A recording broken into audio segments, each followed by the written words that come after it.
पहलगाम हमले के बाद भारत द्वारा पाकिस्तान पर एयर स्ट्राइक किए जाने को लेकर पूरे देश में हाई अलर्ट है। इसी क्रम में आज प्रदेश के 5 जिलों में मॉक ड्रिल की जाएगी। प्रदेश के 5 जिलों में कटनी को भी शामिल किया गया है।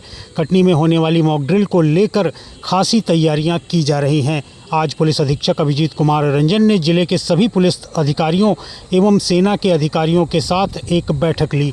बैठक के दौरान मॉक ड्रिल को किस तरीके से संचालित किया जाएगा, इन सारे विषयों पर गंभीर चर्चा की गई। कार्यक्रम रहेगा।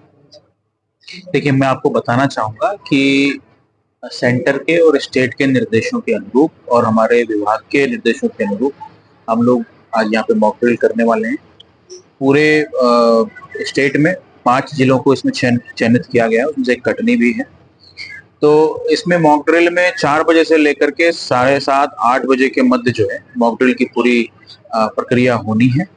और कुल मिलाकर के मॉक ड्रिल का उद्देश्य ये है कि जो प्रशासनिक अमला है, पुलिस है, होमगार्ड्स हैं, एसडीआरएफ की टीम है और अन्य जो विभाग हैं जैसे हॉस्पिटल्स हैं, साथ ही हमारी एनसीसी के कैडेट्स होते हैं और भी सिविल डिफेंस से जुड़े हुए और भी जो इकाइयां हैं, बिजली विभाग है, आपूर्ति विभाग है, इन सब के बीच में एक तो कोहेसिवनेस डेवलप हो, साथ ही साथ किसी भी आकस्मिक स्थिति से निपटने के लिए हमारी एक प्रैक्टिस हो जाए और कुल मिलाकर के जो आम जन है, समाज है, उसके भीतर एक अवेयरनेस फैले कि किसी भी आकस्मिक स्थिति में प्रत्येक व्यक्ति को किस प्रकार से काम करने हैं।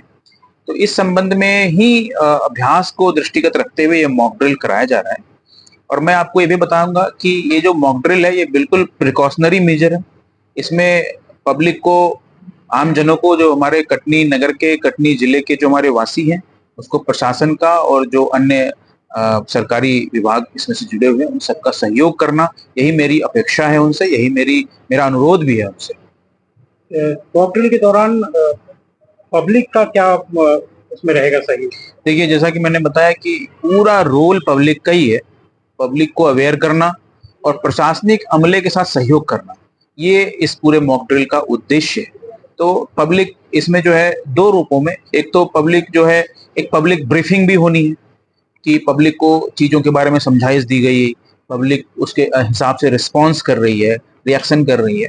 एक तो ये विषय है। दूसरा, वॉलंटियर्स भी इसमें शामिल हो रहे हैं पूरे प्रोग्राम में, पूरे मॉक ड्रिल के दौरान। तो निश्चित रूप से पब्लिक की महत्वपूर्ण भूमिका है।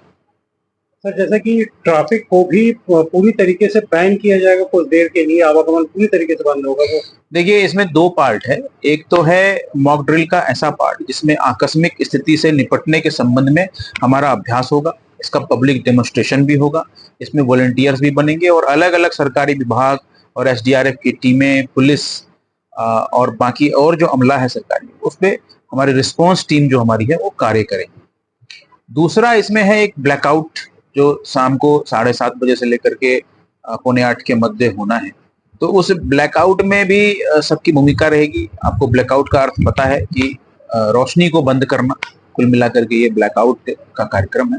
तो जहां तक इन सारी व्यवस्थाओं में आप समझ रहे हैं कि जब अभ्यास होगा तो उस क्षेत्र के इर्द गिर्द के ट्रैफिक का मैनेजमेंट करना, साथ ही साथ ब्लैकआउट के दौरान वाहन न चलें और वाहनों की जो हेडलाइट्स होती है उसको बंद रखना, तो निश्चित रूप से ट्रैफिक की बड़ी महत्वपूर्ण भूमिका है। तो और इसके संबंध में ट्रैफिक प्रभारी को निर्देशित किया गया है और उनके सहयोग के लिए स्थानीय थाने का जो फोर्स है वो भी डिप्लॉयड रहेगा। तो मेरा ऐसा मानना है कि ट्रैफिक की व्यवस्था के लिए हम लोग सचेत रहेंगे, हम लोग पूरा प्रयासरत रहेंगे। और साथ ही इसमें एक चीज और मैं जोड़ना चाहूंगा कि जो इमरजेंसी व्हीकल है, इमरजेंसी सेवाएं, खास करके जैसे एम्बुलेंस, तो उनको डिस्टरबेंस ना हो। अगर कोई व्यक्ति जो मरीज है वो अस्पताल जा रहा है तो उनको कठिनाई उत्पन्न ना हो उनके मार्ग में, इसके लिए भी हम लोगों ने ट्रैफिक की व्यवस्था में प्रावधान रखे हैं।